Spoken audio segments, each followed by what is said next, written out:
Israël s'est lancé dans une sorte de fuite en avant avec une dimension coloniale et à laquelle s'est superposée une dimension qui était jusque-là minoritaire mais qui a pris de l'ampleur, c'est la dimension messianique. Il y a 2 ans, jour pour jour, après des attaques du Hamas ayant fait 1200 morts et la capture de 250 otages, Israël lançait une nouvelle guerre à Gaza, la 5e en moins de 20 ans. Mais celle-ci a été plus longue et plus meurtrière que toutes les autres. Certains ont interprété le 7 octobre comme une sorte de divine surprise en quelque sorte qui leur permettrait d'aller au bout de leur objectif d'acquérir le plus grand nombre de territoires avec le moins d'Arabes possible.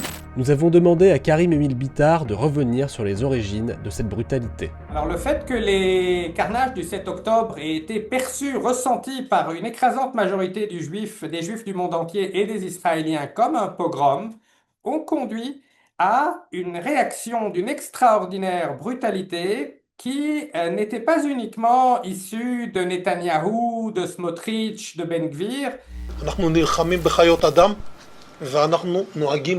mais qui faisait consensus au sein de la société israélienne. Nous avons aujourd'hui des chiffres assez effrayants. Près de 83% de la population israélienne soutenait cette guerre à outrance.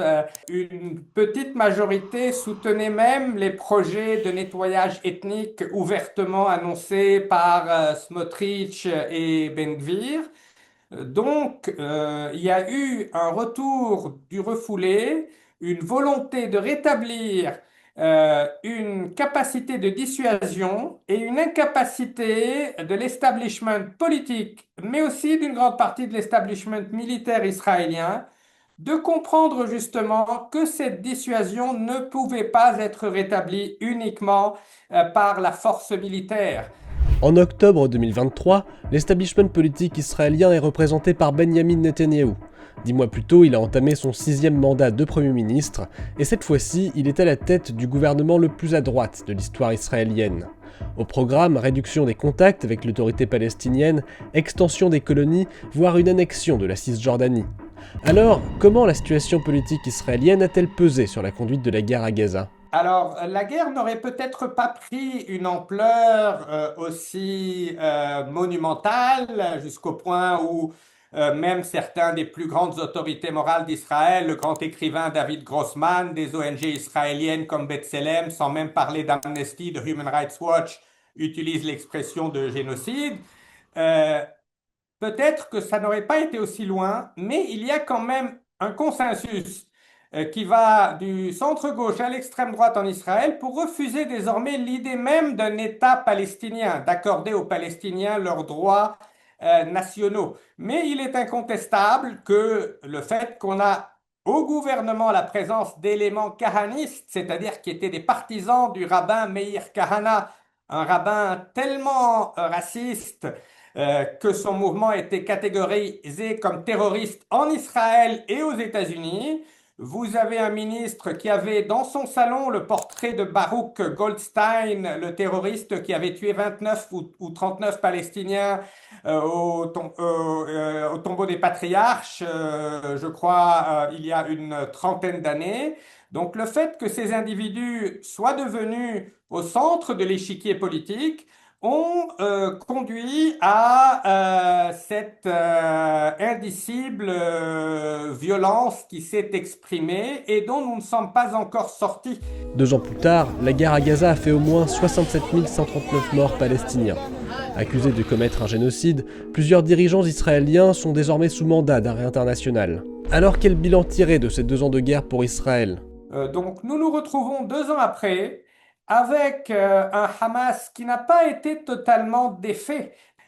Tout comme Israël, même si elle a affaibli considérablement l'Iran en frappant Téhéran, n'a pas réussi à venir à bout du programme nucléaire iranien.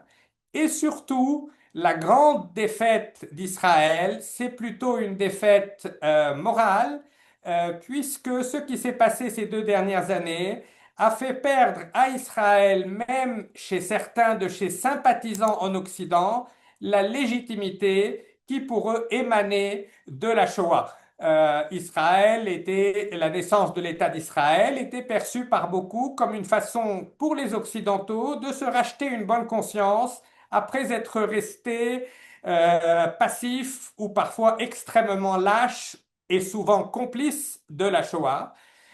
Et on voit que les pays qui sont particulièrement hantés par cette culpabilité historique, l'Allemagne et la France, où le régime de Vichy avait collaboré et était au-delà des demandes de l'occupant nazi, ont été ceux qui se sont retrouvés dans une situation un peu de complaisance, du moins dans un premier temps, envers les actions israéliennes, alors que d'autres pays européens ont levé le ton.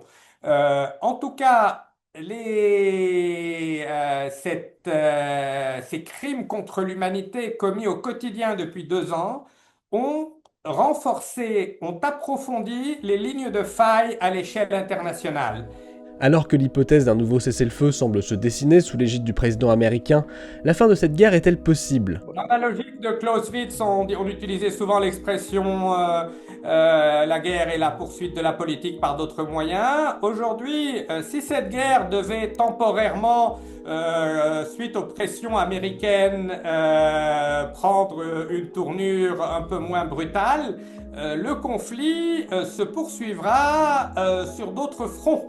Il y a toujours des millions de Palestiniens en Cisjordanie, des millions de Palestiniens à Gaza, ceux de la diaspora, et on n'a toujours pas résolu les 5 questions majeures qui empêchent une solution réelle et pragmatique à ce conflit.